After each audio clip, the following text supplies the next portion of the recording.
Good evening and welcome to the Whisky Lover Society with me, Gert Retief, back home. Lovely to be home. Had a wonderful 2 weeks in the Bahamas and tasted some fantastic food, some exotic foods that I've never tasted in my life before. It's a little bit of a sea creatures that they have there. Excellent country, excellent people, really nice, very expensive. So I'm quite happy to be at home. And of course, I have to do whiskey. And I was very fortunate when I looked online last week and I found something that I was hoping to get a couple of times, and but it was not always possible to get this bottle. And of course, I'm talking about the Glen Scotia, 14-year-old 2020 Festival Edition, bottled at a nice 52.8% ABV, cask strength, non-chill filtered, and of course it's natural color, and it's a little bit of a peated one. So I was quite looking forward to trying it. Full disclosure, I did saw some reviews on it about a year ago, and everybody was raving about how nice it is. Well, I'm not always so sure when it comes to the niceties of it, especially when it's a little bit of a peated one, but I was quite looking forward to this one. So at my online store, I was a little bit surprised to find this one at still available at a nice price of €70. So for me, that was a little bit strange because I did a little bit of a digging into some other prices, and I did find some, and I put a link. They can go up to €249 for a bottle. So I'm not sure how how is that possible that the same bottle can be €70 in my online store. And in the UK, I did find some of the stores, and the prices can go up to 240. So for me, that is a little bit crazy for a 14-year-old. But of course, it is Glen Scotia, and it is a festival release, so once-off thing. Well, I do it every year, but the 2020 edition, and I'm quite looking forward to it. So it is matured in ex-American oak, and when they finish it off in tawny port, so for I think about up to 6 months in a tawny port cask. So I'm quite looking for it. I do like the sweet things in life. I do like a little bit of a port. I like the sherry influences in the whiskies. So quite looking forward to this one. So on the nose, on the Glen Scotia Campbeltown 2020 Festival Edition, bottled at 42.8% ABV. Cheers. This is nice. Now, it is peated, but it's definitely very lightly peated. And I mean very lightly peated. You just get that sweetness. A soft sweetness, a balanced sweetness, a round sweetness. You get that little bit of that tawny port influence. A lot of fruits coming out, a little bit of a red fruits coming out. So it reminds me a little bit of red apples, a little bit of a berries. And I also get a little bit of a marzipan coming out now. And then I get some strawberries, some really overripe strawberries coming out. This is fantastic on the nose. That port influence is there. Definitely the marzipan is actually, I didn't pick up this one last night when I started doing my notes on it. I didn't get the marzipan, but definitely getting it now. But the fruity notes are absolutely fantastic.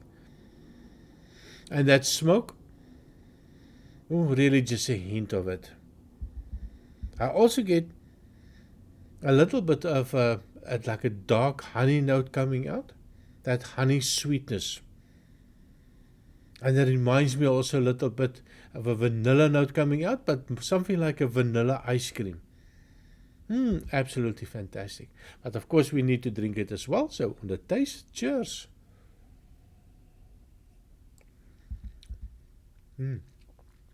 Definitely, I get the smoke now. It's a lovely, light, sweet smoke. Fruity smoke. I think it's like if you have to take an apple and you bring a little bit of a smoke to that apple, maybe like an apple pie, and you use that artificial dome that you put on and you pump a little bit of smoke in that apple pie for something similar to that. Really nice. That vanilla's coming out still. Let me just try one.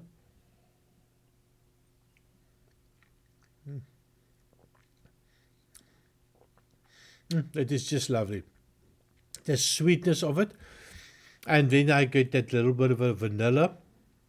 The tawny port, I definitely get that. So that rich sweetness and that fruity flavors on the tawny port, I definitely get it in this glass as well. Vanilla, also a little bit of a cinnamon note. Again, it reminds me a little bit of that apple pie note. And the smoke is definitely there. And then a hint of the oak coming out as well. And I expect that 14 years on oak, you do expect to find a little bit of an oaky bitterness coming in. Again, I think I can drink it like that. It's quite heavy on the ABV, but I think I will be able to drink it like this. Small sips at a time. Of course, helps. Big sip, it's going to be a little bit of a strong one. So that creamy note is still there as well. And the smoke, now when I go back, I do feel a little bit, get more of the smoke on the nose as well. On the taste as well, let me just give it another try. I have to try this, is really nice.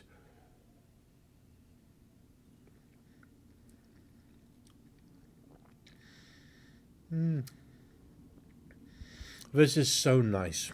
Well balanced. I do like this one. Reminds me a little bit of the Amrut. And the Amrut has also got that nice sweetness to the peated whiskey. Also the peat is not so strong. So quite in that direction. But I think this one is a little bit better than the Amrut. Well, sorry, Amrut. I really like this. So the alcohol, although it is quite strong, but it feels like there's a balance to it as well. And I was a little bit surprised. I was worried it's going to be a little bit too high ABV. I'm definitely going to add a little bit of water to this one to see what the effect of water is going to be. But as it is without the water, I did really enjoy it. And that oak, that hint of oak, for me is still perfect. If it was a little bit more oak, I think maybe if you push it to maybe 15, 16 years, I think that will be a little bit too oaky for me. I'm a little bit sensitive to the oak. So I'm going to add a little bit of water, not much. I think on this glass, because it's not much left, I'm just going to add maybe a teaspoon. If I need to, then of course I can add a little bit more. So just be a little bit... but just a little bit more than a teaspoon, and just give it a little bit of a time to change in the glass as well. And immediately that I see that mist is forming, that little bit of a Scottish mist, of course it is non-chill filtered, natural color, and of course have quite a high ABV. So definitely the change is there. A little bit of a stamp of approval. I'm sure Ralphie would also agree on this one. So if we add a little bit of water, lots of changes. That fruity note is still there. That little apple note is there. It maybe changes a little bit into a citrus note coming out as well. So a little bit of a tartness for me coming out. But it is really nice. Fruity notes. For me, I think it even becomes a little bit sweeter as well. It's like a sweet lemon preserve coming out. I also get a hint of an orange. It reminds me a little bit of this hard sweets, that boiled sweets, that maybe the orange ones, or maybe even a little bit of a tangerine, something in that direction, or maybe a hint of a sherbet note also coming out. I also get a little bit of the vanilla. It feels like the vanilla was elevated just a little bit. Wow, absolutely fantastic with the water and without the water. You decide how you want to drink it. So this one, water added, the taste, cheers.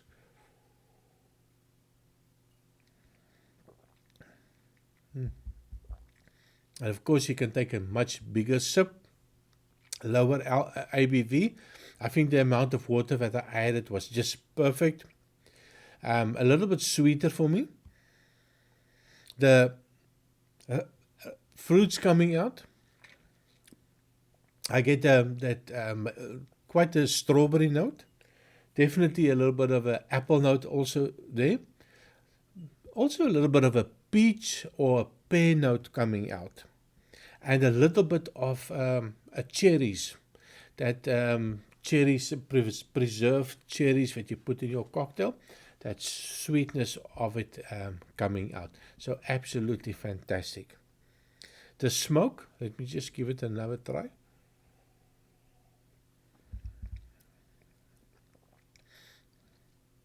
The smoke is still there. I think a little bit toned down from the cask strength. But it is a lovely smoke. I really don't like smoke. And for me, this is absolutely that perfect. That little bit of a hint of a smoke. It's not overpowering everything. It doesn't leave your mouth feeling like it is just covered with smoke and nothing else. So I do appreciate the lightness of the smoke. I also get a little bit of a dusty note. And a little bit of a dryness. It gives you a little bit of a dry mouth feel. So this is definitely not a oily whiskey in any way, shape, or form. Let me just give it one more try.